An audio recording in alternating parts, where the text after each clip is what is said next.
صل على رسول الكريم. أما بعد، أعوذ بالله من الشيطان الرجيم. بسم الله الرحمن الرحيم. لو كان بعدي نبي لكان عمر. صدق اللہ العظیم. میری تقریر کا موضوع سیدنا عمر بن خطاب رضی اللہ تعالیٰ عنہ کے ایمان لانے کا ایک تاریخ ساز واقعہ ہے. اس واقعے سے اسلام ایک ایسے تاریخی مرحلے میں داخل ہو گیا جس سے پوری کائنات میں اسلام کی عظمتوں کا چرچا ہو گیا اور زمین و آسمان میں عظمت اسلام کی گنبد گئی. سرکار دو عالم صلی اللہ علیہ وسلم نے جوہی زبان نبوت سے توحید خداوندی اور دین الہی کی سچائی کا اعلان فرمایا. قریش کی صفوں میں زلزلہ برپا ہو گیا. مخالفت کے طوفان کھڑے ہو گئے. ہر گھر اور ہر مجلس میں حضور کی دعوت کے خلاف تذکرے ہونے لگے. مخالفت صرف زبانی کلامی نہیں بلکہ سرکار دو عالم صلی اللہ علیہ وسلم کو رنج و غم، مصائب و آلام میں مبتلا کرنے کے منصوبے بنائے جانے لگے.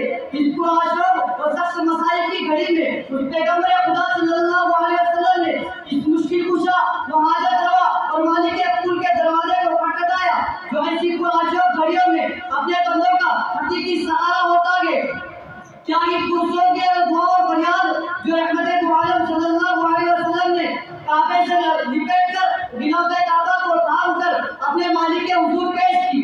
ہاں حضور نے در کعبہ پر کعبہ کی دہلیز پر پیشانی رکھتے ہوئے نہایت درد و الہا سے نہایت کی سوز و گداز میں ڈوبی ہوئی آواز نبوت کی آواز ایک صدا بن کر، ایک التجا بن کر، ایک استدعات بن کر، ایک دعا بن کر یوں ہی سہنے کعبہ میں گونجی. مکے میں جو عمر ہے ایک ہشام کا بیٹا، دوسرا خطاب کا بیٹا، ان دونوں میں ایک مجھے دے دو تاکہ جن کی عزت قائم ہو جائے، تاکہ جن کی دعوت میں قوت آ جائے. مکے میں جو عمر ہے دونوں کی ظاہری قوت میں مشہور. نبی نے دونوں کا نام لے کر انتخاب خدا پر چھوڑ دیا کیونکہ خدا جن کے بغیر جانتا ہے، خدا جن کی گہرائیوں کو جانتا ہے. نبوت کے ساتھیوں کا انتخاب خدائی کو کرنا ہے. خدا کے یہاں نبی کی مجلس، نبی کا ماحول، نبی کے رفقا، نبی کے یار، نبی کے غمخوار ایک ایسے خاص صفت کے مالک ہے.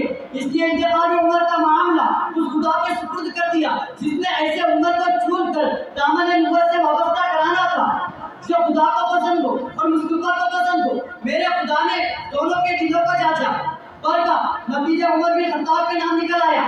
قلب عمر بن خطاب ان تمام صلاحیتوں اور خوبیوں کا حامل نکلا جو محمد مصطفیٰ کو چاہیے تھا. اس پر توحید کا بھی بویا جائے گا تو خود جمے گا، رسالت کا بھی ڈالا جائے گا تو خود مہکے گا. اس کا دل خدا اور رسول کے لیے سلامت قبولیت کا امین پایا. وہ دل خدا کی عظمت کے لیے، خوشبو کے لیے تھا. اس دل میں اخلاص، دل کی چمک تھی، رسالت کی محبت تھی. اس دل میں توانائی تھی، قوت تھی، شوکت تھی. وہی دل تھا جو اسلام کے لیے باعث فخر اور رسولوں کے لیے عظیمتوں کا امین سمجھا جاتا تھا. اس لیے خداوند کریم نے اپنے محبوب کی دعا کو سن کر، التجا کو سن کر فرمایا کہ عمر بن خطاب کی دعائے رسول ہے. خطیب کہتا ہے حضرت عمر کے ایمان لانے سے تارے عطا میں خوشی کی لہر دوڑ گئی.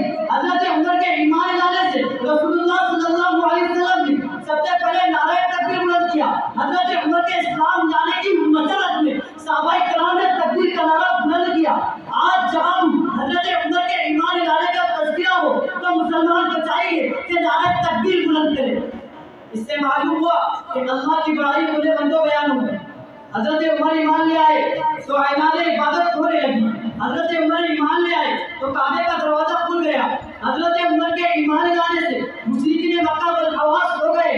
حضرت عمر کے ایمان لانے سے نات خدا کے پجاریوں میں صفے ماتم مچ گئی. حضرت عمر کے ایمان لانے سے رسول اللہ کو کعبے کو حقیقی توحید پرستوں کی زیارت ملی.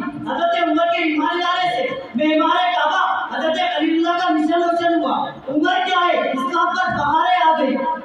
سامعین کرام، میں نے نہایت کی تفصیل سے سیدنا فاروق اعظم کے ایمان افروز اور کفر سوز واقعات سے آپ کے دلوں کو گرمایا اور قلب و جگر کو ایمان کی علامت اور ذکر فاروق کی نظر سے بہلاوا کیا. میری دعا ہے کہ سیدنا فاروق اعظم کے دیوانے ان کے عشق کی خوشبو کو عام کرے. کریا کریا گلشن گلشن بستی بستی ذکر فاروق سے گونج اٹھے وما علینا الا البلاغ المبین.